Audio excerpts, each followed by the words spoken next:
박수 올려드립니다. 여러분 기도하겠습니다. 하나님 감사합니다. 오늘도 사명의 노래를 부르게 하시고 사명의 길을 달려가게 하심을 감사합니다. 오늘도 말씀을 통하여 우리의 마음이 새로워지게 하여 주시고 하나님께서 은혜를 베풀어 주시옵소서. 부족한 종에게 성령의 능력을 더해 주시기를 바라오며 예수님의 이름으로 기도 올려옵나이다. 아멘. 여러분 모두가 아시다시피 11월 말이나 12월 초가 되면 겨울이 오기 전에 라고 하는 설교를 제가 해왔습니다. 이런 주제로 너무 많이 설교를 해서 거반 37, 8년도 올해는 좀 스킵을 하자. 그런데 또 설교문을 받아치는 서목사님이 아름다운 전통은 지켜야지요. 저에게 또 마음의 부담감을 주어서 유튜브에 맨날 겨울이 오기 전에 그러면 언제 설교인지 모르잖아요. 그래서 오늘 제목을 뺄셈의 계절은 어떻게 맞는가. 스위스의 정신의학자 폴 트루니에는 인생을 4개로 구분을 하였습니다. 유아기부터 소년기까지는 인생의 봄이래요. 여기 인생의 봄은 거의 안 모인 것 같아요. 보니까 동산마다 푸성기가 파릇파릇 솟아나고 나뭇가지에 연한 새싹이 돋아나듯이 이제 막 인생의 새싹이 파릇파릇 돋아나는 시기입니다. 지평선의 푸른 소나타로 대지가 진짜 우리 남진 장로님의 그 노래 말마다 저 푸른 초원 위에 그림 같은 집을 짓고 이런 환상적인 그런 대중가요도 있지 않습니까? 그런데 여러분 그렇게 왕성하고 싱싱하게 꽃 피어나는 봄, 안개꽃도 피고 아지랑이 꽃도 피던 봄이 지나서 금방 여름이 오고 맙니다. 여름은 장년기죠. 여름 우리 다 대부분 여기 여름에 속해 있는 분들이죠. 예. 그런데 이 봄과 여름 사이에 있는 청년기가 있어요. 사실 이 청년기, 이 청년기는 정말 가장 아름다운 꽃 중에 꽃이라고 할 수 있죠. 예. 그 박경리 선생님이 쓰신 산다는 것이라고 하는 시에서요, 왜 그렇게 젊음의 눈부심을 그때는 몰랐을까? 왜 이제야 젊음이 그렇게 소중하다는 걸 이제야 알았을까? 이런 그 시구절이 생각이 나는데요. 청춘, 봄과 여름 사이에 청년기입니다, 여러분. 저는 그때 저 화순 배감 교회를 개척하느라 배감리에 뛰어들었습니다. 여러분, 그 동네에 개척을 하다가 쫓겨난 암흑의 전사님의 뒤를 이어서 제가 여러분 교인 한 명도 없는 곳에 가서 교회를 개척합니다. 누구도 엄도 내지 못하는 동네에 겁없이 뛰어들어서 4년 동안 직사게 우리 정원사님도 배영수 장로님도 그때 시절을 잊을 수가 없을 거예요. 아유, 왜 그렇게 어른들이 교회를 핍박하고 막 교회에다가 막 그 여러분 옛날에 보름달에 돌렸던 망오리 깡통 있잖아요. 그런 걸 던지고 전도사에게 침을 뱉고 똥을 싸고 가고 교회에다가. 그래도 여러분요, 그때가 얼마나 소중한지 몰라요. 여러분, 얼마나 소중한지. 고생을 해도 다시 한번 청춘의 삶을 살아보고 싶은 마음이 있습니다, 여러분. 그럴 때마다 이런 노래가 그냥 떠올라요. 찬송은 아닌데요. 청춘 노래를 불러볼라. 겁없이 뛰어들어도 어떤 어리던 날들, 봄과 여름 사이 어디쯤에 있어. 그 시절 노래 부른다. 여러분, 저를 보세요. 청춘 노래를 부른다. 여러분, 근데 제가요 60대가 됐어요. 안 믿겨지죠? 참, 주의 삶도 이제 늦여름 초가을을 맞았다고 할 수 있어요. 사람은요, 언젠가 겨울을 맞습니다. 우리가 지금 겨울을 맞고 있는 것처럼 언젠가 우리 영혼의 겨울도 맞을 때가 있어요. 일반적으로 사람은요, 봄, 여름, 초가을까지는 어떤 삶을 사느냐? 플러스 아니면 곱하기 인생을 산다는 거예요. 자, 인생 전반부에는 야성, 누구도 멈추게 할 수 없는 그 야성의 질주, 그런 거 있잖아요. 예. 얼굴에 의욕을 펼쳐 보이면 누구를 만나도 겁이 없어. 자기 말을 말하고, 내가 이렇고 말이야, 내가 이렇고 말이야. 네, 여러분, 이제 나이가 먹으면요 귀가 순해진대요. 그래서 공자는 이순이라고 그랬어요. 60이 되면 이순이라고. 저도 보니까 옛날에는 막 제가 이야기하고 말이야 그랬는데, 지금은 제가 이제 남의 말을, 그야 공자님 말씀이 참 맞는 것 같아요. 이순, 남의 말을 듣기 시작하는 거예요, 여러분. 예. 이때부터 인생은 뭐냐? 뺄셈의 삶을 살 수 있어야 한다는 것입니다. 예. 젊은 날에는 덧셈 혹은 곱하기의 인생, 물론 아무리 곱하기의 인생을 살아도 제로를 곱하면 아무것도 아닙니다, 여러분. 2 곱하기 제로 하면 아무것도 없어요. 사실 우주 철학자들에 의하면은 온 우주를 합치면 0이래요, 0이래요, 사실은. 그렇지만 우리가 알고 있는 이런 그 수리 영역에서 볼 때는 우리가 뺄셈의 인생을 살아야 한다는 것입니다. 일본의 작가 이노우에 가지코는 50부터는요, 물건은 뺄셈, 마음은 덧셈이라는 책을 썼습니다. 나이가 50이 되면요, 좀 자기 주장도 너무 그렇게 세게 내지 말고요. 그리고 보이는 것들, 소유하는 것들, 이런 걸 좀, 또 불필요한 공간, 이런 것들을 좀 빼라는 것입니다. 특별히 과시, 허세, 이거 빼야 된대요. 참 그런 마음이 홀가분해진다. 더 나아가서 나이가 들면 부정적인 감정을 빼야 된대요. 그러나 반대로 긍정적 감정은 플러스를 해야 된다는 것입니다. 그래야 후회함이 없다는 것입니다. 세계적인 조각가 미켈란젤로가 유명한 말을 남겼어요. 나는 대리석을 조각할 때 바위 덩어리 속에 갇혀 있는 형체를 단지 빼내서 해방을 시키는 것뿐이다. 미켈란젤로가 피에타를 조각했죠. 또 다비드상을 조각했죠. 모세상을 조각했죠.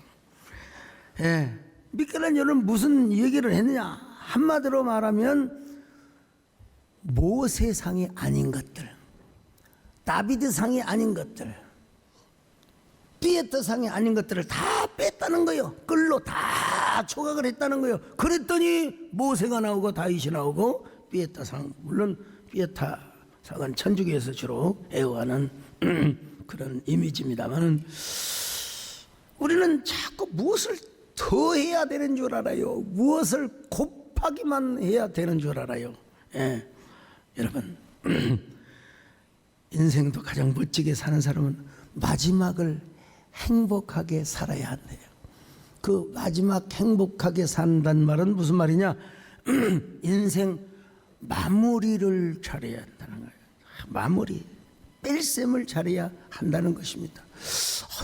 여러분 2부 예배 드리고 잠시 또 저도 좀 쉬어야 되는데, 뭔 그렇게 오늘은 손님들이 많이 오십니까? 그냥 기도받으러 오실 손님들도, 방송국에 결제할 분들, 그냥 비서실에서 내 도장 맡겨놓으라고 그랬어요. 와서 맨날 사인하고, 소강석 또 사인하고 또 사인하고 또 사인하고, 그러다가 겨우 지금 올라왔어요. 여러분, 저 진짜 정신없이, 제가 학교에서 가르치는 교수는 아니지만 부지런히 공부하고 부지런히 연구하고 독서하고 부지런히 목회밖에 몰랐습니다. 신방, 골방 이런 것밖에 몰랐어요. 이제 60이 넘어서야 마침내 여러분 골프 연습장에 가고 마침내 필드에 제가 갔습니다. 근데 아무리 골프를 잘하는 사람, 글쎄요, 자기 만족이 있을까요? 자기 만족이 있을까요? 황정근 장로님 골프를 꽤나 치시던데 좀 자기 만족이 있으세요? 치고 나면 아쉽죠? 그게 정직해. 다 칠 때는 재미있는 것 같지만 돌아올 때는 허전하고 아쉬워요. 내가 왜 그때 뒷땅을 쳤지? 왜 내가 그렇게 힘을 안 뺐지? 참, 여러분, 우리나라 최고의 부를 이루었던 삼성그룹의 회장이신 이병철 회장님이 자기 마음대로 안 되는 거 3가지가 있었대요. 3가지가. 첫째, 자기 마음대로 안 되는 게 골프가 자기 마음대로 안 된대요. 골프가 안 돼요. 두 번째는 자기 마음대로 안 되는 게 뭐냐? 자식이 자기 마음대로 안 되더라는 거예요. 참 공통분모 같죠? 자식이 자기 마음대로 안 돼요. 또 하나가 뭐냐? 미풍이 미원을 못 따라잡은 거. 여러분, 옛날 미풍 비원 시대 아십니까? 여러분요. 이분이 세계적인 프로 골프를 1억 5천만 원의 돈을 들여서 이제 그 필드에 나가서 지도를 받으려고 얼마나 골프 광이시면 그러셨겠습니까? 근데 골프 칠 때 한마디도 안 하시더래요. 그 신라 호텔 특실에다가 며칠을 재워드리고 필드를 몇 번 나가서 골프를 지도를 받는데 한마디도 안 하시더래요. 아니 1억 5천이라고 하는 돈을 들였는데 왜 한마디를 안 하냐고. 그래도 목욕탕에서 뭐라고 하더냐, 그 프로골퍼가, 회장님 고개를 들지 마시옵소서. 골프는 고개를 숙여야 된다는 것입니다. 참, 우리 인생도 그런 것 같아요. 정말 봄과 여름 그리고 가을 초봄까지는 막 고개를 뻣뻣하게 들고 막 어깨에 힘을 주고 말이죠. 예, 곱하기의 삶을 살려고 합니다. 그러나 여러분, 가을 중반부 후반부터 깨닫기를 시작해. 이제부터는 뺄셈을 잘해야 되겠구나. 뺄셈을 잘해야 되겠구나. 여러분, 릴케가 쓴 가을날이라고 하는 시가 있잖아요. 주여, 가을이 왔습니다. 여름은 참으로 길었습니다. 당신의 그림자를 해시계 위에 얹으시고 들녘엔 바람을 불어넣어 주소서. 마지막 과일들이 무르익도록 명해 주소서. 이틀만 더 남곡의 날을 베푸시오. 과일들의 완성을 재촉하시고 진한 포도주에는 마지막 단맛이 스미게 하소서. 지금 집이 없는 사람은 더 이상 집을 짓지 않습니다. 지금 혼자인 사람은 그렇게 오래나마 깨어서 책을 읽고 긴 편지를 쓸 것이며, 낙엽이 흩날리는 날에는 가로수들 사이로 이리저리 불안스레 헤맬 것입니다. 여러분, 이거 딱 보면요, 시인은요 얼마나 가을을 그토록 간절하게 기다렸는지 모릅니다. 여름이 지난하게도 길었던 것 같아요. 근데 가을이 왔어요. 가을이 얼마나 눈이 부신지 이 가을의 정경을 이토록 찬란하게 묘사한 시는 난 아직 못 본 것 같아요. 물론 서정주 시인의 눈이 부시게 푸르는, 글쎄요, 시인은 플러스 곱하기의 삶을 살며 가을에 도전하는 삶을 살아왔습니다. 진짜 가을이 눈이 부시게 푸르는 저 가을 꽃자리처럼 다가왔습니다. 그러나 여름에 비해 가을이 너무나 짧아요. 언제 온 듯 하다가 소리 없이 사라지고 마는 게 뭐냐, 가을이라는 거예요. 짙은 단풍잎과 함께 며칠간의 클라이막스 절정을 보여주는 듯 하더니 마침내 가을 끝자락은 고독이라는 열매를 맺고 겨울이라고 하는 어둡고 추운 진전으로 숨어버리고 말았습니다. 참, 그래서 시인은 이렇게 고백하지 않습니까? 지금 고독한 사람은 이후에도 오래 고독하게 살면서 잠자지 않고 있고, 그리고 긴 편지를 쓸 것입니다. 그러니까 시인은 여기서 뭐라고 말합니까? 이틀만 남극의 햇볕을 더 쬐어달라고 기도하고 있는 것입니다. 우리 인생에도 겨울이 있어요. 이제 12월이 지나가면 한 해를 마감하는 것처럼 우리 인생도 우리 인생을 마감하는 뺄셈의 계절이 있습니다. 이 마지막 겨울에 우리는 누구나 죽음을 맞이합니다. 요 몇 주간에 제가 요양병원을 많이 다녔습니다. 의식도 없이 산소호흡기로 숨을 쉬고 있는 사람들, 이렇게까지 살아야 되는 것인가, 이런 생각을 하면서 결국은 인생은 죽지요. 아무리 몸부림을 치고 좋은 산삼, 녹용 인삼, 불로초, 아니 줄기세포를 맞아도 여러분 인간은 어쩔 수 없이 뺄셈의 계절을 맞습니다. 네. 우리 골프를 칠 때마다 우리 이성근 장로님 1년에 10m씩 줄어간대요. 비거리가요. 오늘 송원종 장로님도 제가 물어봤더니 비거리가 줄어간다고. 근데 저는 아직 들어가고 있습니다. 입문 단계이기 때문에요. 자, 누군가는 여러분 주의 종을 대접하기 위해서 여러분 참 항상 제 강단에는 선풍기가 켜져 있습니다. 선풍기를 틀었는데도 불구하고 지금 저는 막 땀이 나고 더우려고 합니다. 아직은 늦여름인 것 같습니다만요. 여러분, 저도 나이가 먹으면 비거리가 줄어들 수 있겠죠. 그래서 가수 서유석 씨, 교회 안수 집사입니다. 이분이 가는 세월이라는 노래를 불렀습니다. 이거 참 우리 인생이 다 부를 수 있는 노래인 것 같아요. 가는 세월 그 누구가 잡을 수가 있나요? 흘러가는 시냇물을 막을 수가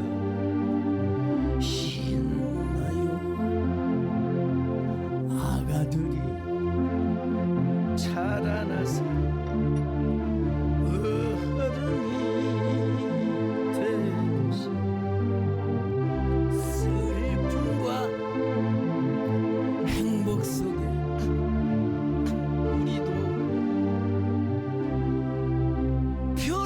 우리도 변했습니다. 지난주 수요 낮 예배를 마치고 한국교회 원로이신 김상복 목사님과 대담할 시간을 가졌는데 처음부터 마지막 헤어질 때까지 항상 우리 소강석 목사 건강해야 돼요. 그러면서 저를 부러워하세요. 어쩌면 그렇게 피부가 윤택하고 윤기가 잘잘잘잘잘 흐르냐고. 제가 마음속으로 그랬죠. 저도 25년, 30년 되면 쭈글쭈글하게 될 겁니다. 기정사실이죠. 예.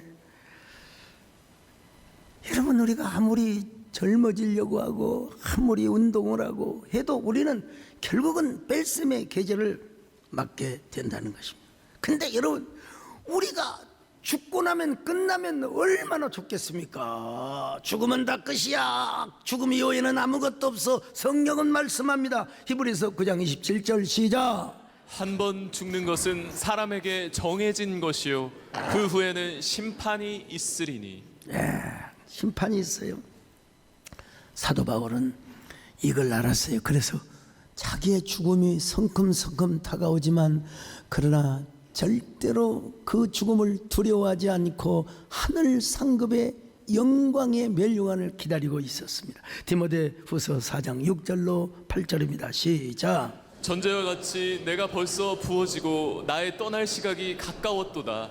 나는 선한 싸움을 싸우고 나의 달려갈 길을 마치고 믿음을 지켰으니 이제 후로는 나를 위하여 의의 면류관이 예비되었으므로 주 곧 의로우신 재판장이 그날에 내게 주실 것이며 내게만 아니라 주의 나타나심을 사모하는 모든 자에게 도니라. 그는 한마디로 영혼의 월동 준비를 하고 있었습니다. 겨울 전에 오라고 했잖아요. 자, 디모데후서 4장 21절 시작. 너는 겨울 전에 어서 오라. 으블로와 자, 부대와 겨울 전에 어서 오라고 했잖아요. 근데 뭘 가져와요? 두꺼운 옷을 가져오지만 동시에 두루마기 성경을 가져오라고 했어요. 자, 디모데후서 4장 13절 시작. 내가 올 때 내가 드로아 가보의 집에 둔 겉옷을 가지고 오고 또 책은 특별히 가죽 종이에 쓴 것을 가져오라. 여러분, 바울은요 계절적인 겨울도 염두에 두고 있지만 자신이 맞는 영혼의 계절도 지금 염두에 두고 가죽 종이에 쓴 책, 그 뭡니까? 여러분, 성경이죠. 하나님의 말씀이죠. 영혼의 월동 준비를 하고 있었어요. 오늘 우리도 이제 12월 첫주 아닙니까? 예. 우리가 어떻게 김장은 다 하셨을 것이고 보니까 두꺼운 옷을 다 입고 오셨어요. 월동 준비 다 하셨어요. 영혼의 월동 준비를 어떻게 할 것인가? 첫째는 예수 그리스도를 믿으셔야 됩니다. 그리고 그분을 우리의 왕으로 모셔야 됩니다. 이 세상에 수많은 종교가 있습니다. 근데 그 종교가 악을 행하라고 가르치지 않습니다. 선을 행하라고. 그러나 그 종교들이 우리의 죄의 문제와 죽음의 문제를 해결해 주지 못했다는 것 때문에 기독교가 유일무이한 구원의 종교라는 것입니다. 예수님이 이렇게 말씀하셨지 않습니까? 요한복음 14장 6절입니다. 시작. 예수께서 이르시되 내가 곧 길이요 진리요 생명이니 나로 말미암지 않고는 아버지께로 올 자가 없느니라. 여러분, 우리가 구원받는 길은 예수 그리스도 외에 어느 길도 없습니다. 우리가 예수를 믿어야 영원한 진노의 심판에서 생명의 세계로 옮김을 받기 때문에 그렇습니다. 요한복음 1장 12절 봅니다. 시작. 영접하는 자 곧 그 이름을 믿는 자들에게는 하나님의 자녀가 되는 권세를 주셨으니. 자, 골로새서 1장 13절로 14절 시작. 그가 우리를 흑암의 권세에서 건져내사 그의 사랑의 아들의 나라로 옮겼으니 그 아들 안에서 우리가 속량 곧 죄사함을 얻었도다. 우리 교회는 정말 하나님의 은혜로 여기까지 왔습니다. 맨 땅에서 개척을 해서 참 옛날 일 생각하면 아찔합니다. 아찔합니다. 아니 뭐 제가 유명한 목사도 아니고 외모가 출출하고 스펙이 화려한 목사도 아니고, 예? 그러니까 그렇게 기도를 많이 하시고 성령의 감동대로 따르던 정원사님도 저보고 아니야 그럴 만은 하셨겠죠. 그분이 따님은 또 오죽하겠습니까? 제가 저희 아들을 잉태한 이후에 집사람 배에 손을 얹고 다른 거 다 하나님 다 뭐 공부 못해도 좋습니다. 문제아가 되어도 좋습니다. 주여 우리 아들 키 크게 하여 주시옵소서. 아들이 나왔어요. 두 다리를 잡고 주여 이 아이가 말썽을 비워도 좋습니다. 키만 크게 하여 주옵소서. 그래서 여러분 키가 1m 87이 됐어요. 여러분 제 기도를 무시하면 안 됩니다. 아쉽게도 우리 딸을 뵐 때 딸을 낳을 때 딸이야 뭐 너무 키가 크면 또 멋이 없으니까 하나님 적당하게 예쁘게 크게 하여 주옵더니 적당하게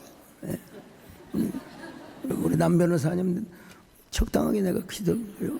그래서 지금 얼마나 무난하게 자녀 잘 키우고 시어머니 시아버지 잘 모시고 참 열심히 전도했습니다.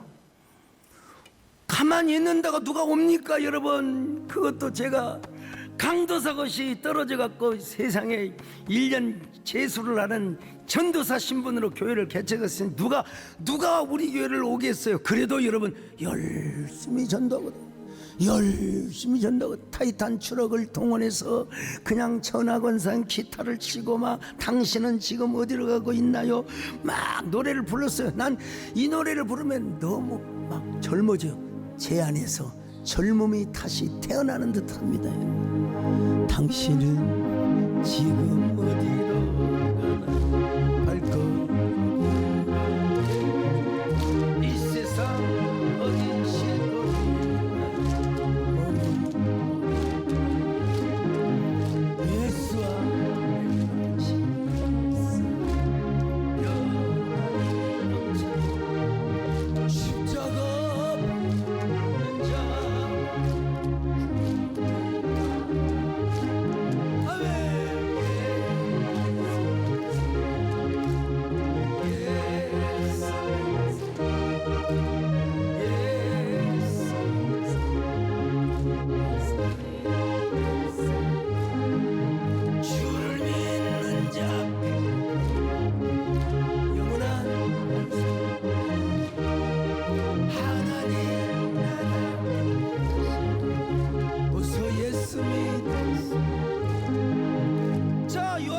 5장 24절을 다시 확인합니다. 시작. 내가 진실로 진실로 너에게 이르노니 내 말을 듣고 또 나 보내신 이를 믿는 자는 영생을 얻었고 심판에 이르지 아니하나니 사망에서 생명으로 옮겼. 사망에서 생명으로 옮겼느니라. 저는 항상 이렇게 설교를 하면서 왜 내가 이렇게 에너지를 자꾸 이렇게 소비하는가. 사망에서 생명으로 옮겼느니라 해도 되는데 사망에서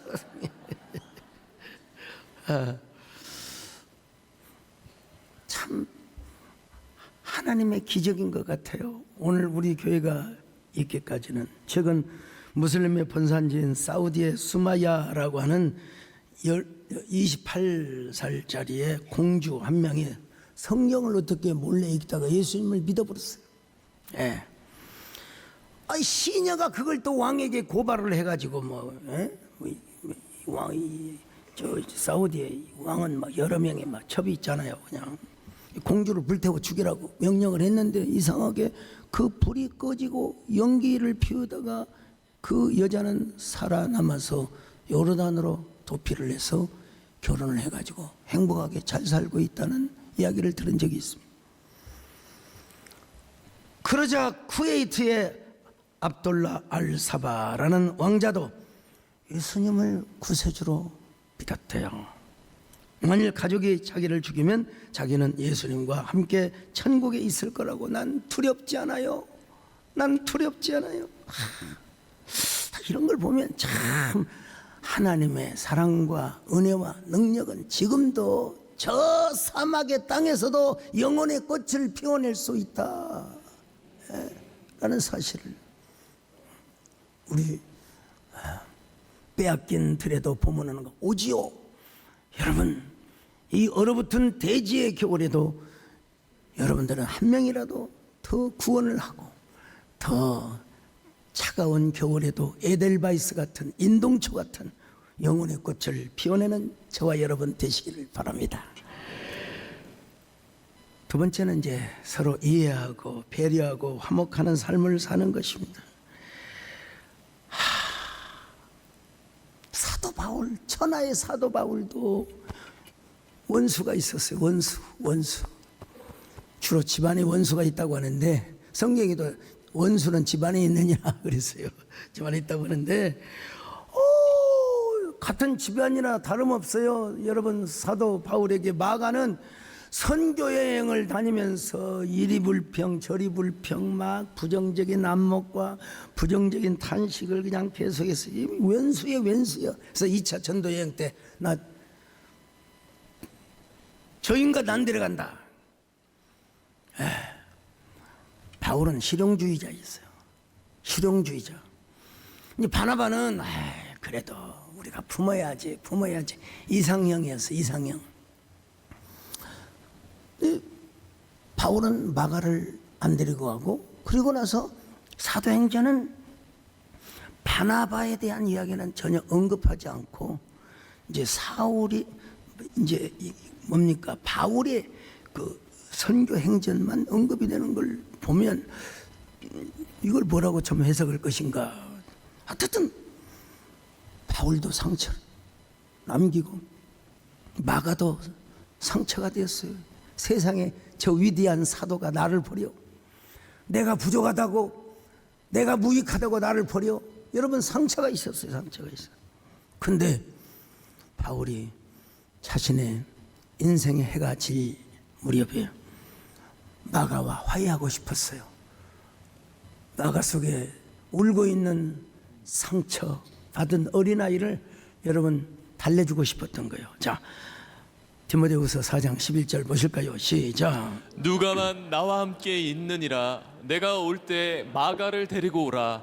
저가 나의 일에 유익하니라. 용서하고 싶었어요. 화목하고 싶었어요. 예. 여러분, 우리가 누군가를 용서하지 못하고 끝까지 미워하면요, 우리 마음에 억눌림이 있어요. 강박이라는 게 있어요, 여러분. 억눌림의 그 상처, 아픔, 스스로 내가 내 안에 감옥을 만들어서 나를 감옥에 가두어요. 예. 내 스스로 증오의 노예가 되고 미움의 노예가 되고 분노의 노예가 되는 것입니다. 예. 그래서 우리가 그걸 깨뜨려야 돼요. 그 얼음 상자를 깨뜨려야 돼요. 깨뜨리고 내가 먼저 손을 내밀고 내가 먼저 화해의 이야기를 해야 돼요. 빠가를 사도 바울이 그렇게 품었던 것입니다. 오늘은 좀 매울지도 몰라라고 하는 드라마가 있었어요.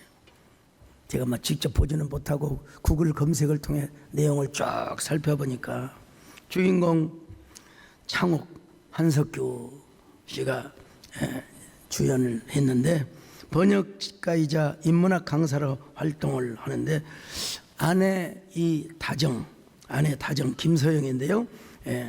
출판사 대표를 하면서 서로 일중독에 빠져요. 일중독에 빠지면서 애정이 소원해지기 시작하고 마침내 부부싸움을 하다가 이런 결혼 생활이 무슨 유익이 있느냐 이혼 서류에 도장을 찍습니다. 근데 어느 날 아내가 병원을 다녀오더니 대장암 4기 말기암 진단을 받고 왔습니다. 남편에게 제안합니다. 자기 오늘부터 나에게 밥 해줄 수 있어? 나 대장암 4기래. 이혼 도장을 찍긴 찍었지만 아직은 헤어지진 않았잖아. 아직은 부부이잖아. 남편이니까 나에게 밥 해줘야 되잖아. 남편은 고민 끝에 그래 내가 가는 날까지 밥을 따뜻하게 해줘야지. 근데 뭐 한 번도 음식을 안 만들어 봤으니 뭐 그냥 짜고 맵고 시금치 무침에 막 그냥 자갈이 들어가 있고 자갈이 아니라 모래겠죠. 모래가 들어가. 우리 시골에서는 자갈이나 모래나 거의 이웃 사촌으로 생각하는데 아무튼 막 아내가 불평을 하고 짜증을 내는데도 불구하고 절대로 거기에 화답하지 않고 훌륭한 음식 레시피를 배워 점점 정성 들인 밥상까지 차리기 시작합니다. 매해마다 잡채의 눈물, 돈배 국수, 굴비 등 현실적이고 익숙한 한정식을 테마로 요리로 하고 음식을 만드는 과정을 넘어서 이제 가족의 사랑, 아픔의 애환, 그리고 위로를 이제 담아 둡니다. 다정은 아픈 몸에도 불구하고 일을 계속하며 식사조차 힘들어하는 순간들이 많았지만 남편 창옥 씨가 정성껏 만든 음식을 조금씩 먹으면서 그동안 잊고 지냈던 서로의 마음, 가족의 사랑, 삶의 의미를 살아있는, 숨쉬고 있는, 심장이 뛰고 있는 이 순간이 소중하다는 사실을 깨닫습니다. 주인공 장옥은 투병을 하고 있는 아내에게 음식을 해주면서 서로가 서로를 배려해 준다는 것이 얼마나 아름다운 일인가를 깨닫게 됩니다. 결국 다정 아내는 다정하게 죽습니다. 대장암 사기인들 어떡합니까? 죽으면서 무슨 말을 남기냐? 당신이 음식을 해주는 동안 난 너무너무 행복했어요. 여러분 중요한 건 드라마를 보지 않아도 여러분 드라마를 본 사람보다 더 리얼하게 설명해 줄 수 있다는 사실. 이 드라마가 끝나고 수많은 작가들이 찬사를 했어요. 요리책이라기 보기에는 슬프고 에세이라기에는 너무나 따뜻하다. 단순한 요리 레시피를 넘어 인생 에세이로서의 깊이, 독자 가운데는 침샘과 눈물샘이 동시에 젖는다. 슬픈 상황을 그냥 슬프게 그리지 않는다. 고통, 죽음이라는 무거운 주제를 다루지만 절망이 아니라 사랑과 추억, 마지막까지 최선을 다한 사람의 흔적으로 승화시켰다. 떠나는 아내의 밥상을 차리는 남편의 부엌일기, 한 그릇에 담긴 사랑의 마음과 부부의 마지막 시간에 관한 애틋한 기록이었다. 이 드라마를 보면 오늘을 더 사랑해야 하겠다는 마음이 든다. 사랑하는 이에게 후회 없이 더 많은 것을 주겠다는 다짐이 저절로 들어온다. 영국의 유명한 조지 휘필드라는 설교자가 있어요. 그리고 또 동시대에 웨슬리라고 하는 이 감리교를 창시한 이 거목들이 서로 공존하면서 서로 시기하고 질투하고 막 그랬다는 거예요. 그런 그들도 결국은 죽음을 앞에 두고 화해를 하고 화목을 하였다는 이야기를 제가 들었습니다. 여러분, 오늘 우리도 화해하는 삶을 사십시다. 드라마에 나오는 창욱처럼 단순한 요리 레시피를 넘어서 삶과 죽음 사이에, 사랑과 이별 사이에, 가족과 연대 사이에 조용히 위로를 건네고 따뜻한 정성을 건네며 살 수 있는 우리 가족, 또 우리 성도, 또 우리 대한민국 국민이 되었으면 정말 좋겠습니다. 여러분 모두 이런 피스메이커가 되시기를 바랍니다. 피스메이커, 사랑하는 주님 앞에 형제자매 한자리 크신 은혜 생각하며 즐거운 찬송 내 주 예수 본을 받아 모두 살아 내 맘같이 혼란 근심 위로하고 진심 사랑. 마지막으로 여러분, 오늘 어차피 주제 설교니까 대지가 있어요. 사명을 생명처럼 여기며 사명을 위해서 살아가야 합니다. 사도행전 20장 24절 같이 봅니다. 시작. 내가 달려갈 길과 주 예수께 받은 사명 곧 하나님의 은혜의 복음을 증언하는 일을 마치려 하면은 나의 생명조차 조금도 귀한 것으로 여기지 아니하노라. 여러분, 바울은요 사명을 자신의 생명이라고 생각했어요. 그래서 사명을 위해서는 생명을 조금이라도 아깝게 여기지 않고 생명을 10번 100번 하나님께 드릴 수 있다는 거예요. 왜냐하면 그는 알았어요. 사명이 생명이고, 사명이 눈물이고, 사명이 은혜이고, 사명이 축복이라는 사실. 제가 여러분 이 사도행전 20장 24절의 말씀에 기인해서 제가 노래를 만든 거 아닙니까? 그래서 오늘 우리도 사명을 위해서 살아가야 합니다. 저는 시골 출신이기 때문에 아직도 목가적인 삶을 추구합니다. 사실 바다보다는 강이 좋고 강보다는 냇가가 좋고, 그리고 산이 좋아요. 산이 좋아요. 어떤 분들은 뭐 남해 바다가 보이는 저 무슨 골프장이 있다고 하던데 세상에 5시간 차를 타고 가서 골프 치고 또 5시간 타고 또 올라온다. 이야, 이거는 은퇴한 이후에나 가능할지 모르겠어요. 저는 우리 교회 뒤에 이 산자락이 있다는 게 얼마나 감사한지 몰라요. 언제든지 달려갈 수 있어요. 혼자도 갔다 와요. 언제든지. 그러다가 이제 겨울이 오면 난로를 피워놓고 제가 난로를 쫍니다. 거기서 저의 삶을 되돌아보고 또 성경을 읽고 또 책을 읽고 또 글 쓰는 소재를 또 삼고 난로를 바라보느라면 여러분 이런 노래가 그냥 저절로 나오는 걸 어떡합니까 여러분? 건전한 노래죠. 못하게 피워놓고 마주 앉았을 우리들의 이야기는 끝이 없어라. 인생은 연기 속에 채를 남기고 말없이 사라지는 모닥불 같은. 이게 좀 낭만적이기는 하지요. 근데 인생은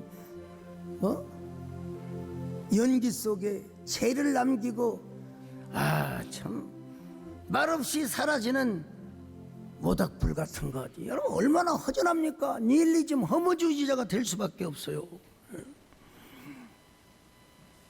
이런 노래 너무 많이 부르면 참 내가 인생이 이렇게 나중에 화장터에 가서 내 육신이 태워 죽겠구나, 그런 생각밖에 안 나와요.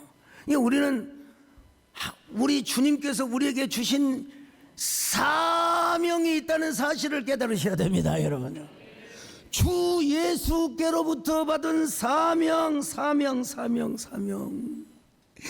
이 사명은 생명이고, 이 사명은 눈물이고, 이 사명은 은혜이고, 이 사명은 축복입니다. 아멘. 어느 시골 교회 목사님 사택에 강도떼들이 쳐들어와 가지고 그냥 속옷 차림으로 그냥 손들어! 손을 번쩍 들었어요. 막 식칼, 막 사시미칼 들고 와가지고 막 몸을 다 뒤지고 막 서랍을 다 뒤지고 뭐 있어야지 이 시골교회 목사님. 아니 목사직 구석은 왜 그렇게 가진 것이 하나도 없어? 좀 모아놓고 살지. 목사님이 왼팔을 내렸어요. 아니 왜 왼팔을 내리고 손들어 그랬더니 아이고 제가요 왼쪽 어깨에 신경통이 와가지고 손을 오래 들지 못하겠습니다. 죄송합니다. 가지고 가고 싶은 거 다 가져가십시오. 그랬더니 그 도적대가 뭐라고 한 줄 아세요? 하긴 나도 신경통이 와서 이 짓거리 하고 있어. 신경통이 왔어요. 그리고 다음을 위해서 목사 선생님 좀 저거 가져갈 거 좀 남겨두시라고 하고 갔다는 거예요. 이 목사님이 가만히 생각해 보니까 너무 하나님께 죄송한 거 있잖아요.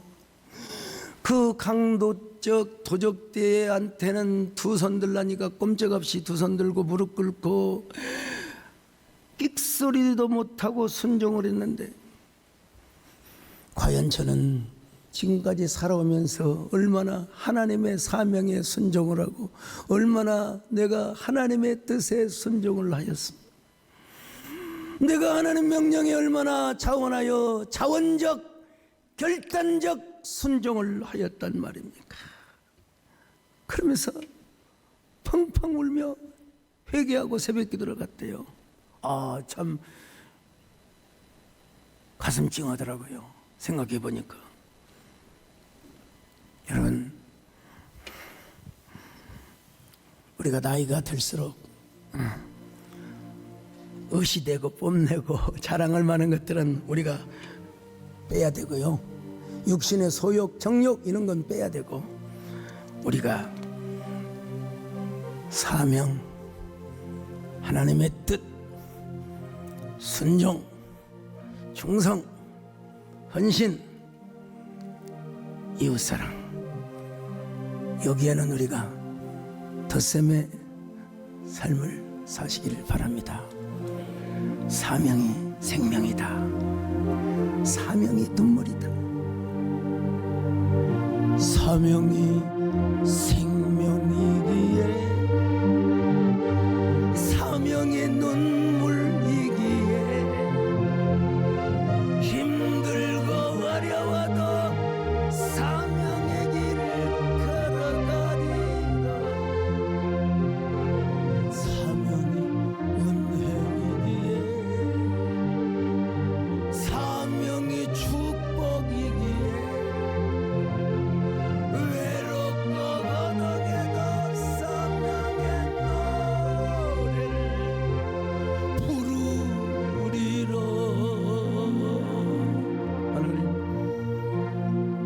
사명이 우리의 생명이 되게 하시고, 언제나 사명에는 플러스 곱하기의 삶을 살게 하시고, 사명이 우리의 은혜와 사명이 우리의 축복이 되게 하여 주시옵소서. 그러한 삶을 살 수 있는 저희들 되게 하시길 바랍니다. 죽을 때도 여한 없이 하나님을 부르다가 우리가 천국에 가는 저희들 되게 하여 주시고, 이 땅의 많은 사람들에게도 그리스도의 복음과 이웃사랑을 실천하는 저희들 되게 하여 주옵소서. 예수님의 이름으로 기도드리옵나이다.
주 예수 그리스도의 은혜와 하나님 아버지의 사랑하심과 성령의 이루와 교통하심 은혜가 이제로부터 영원까지 함께 있을지어다. 아멘.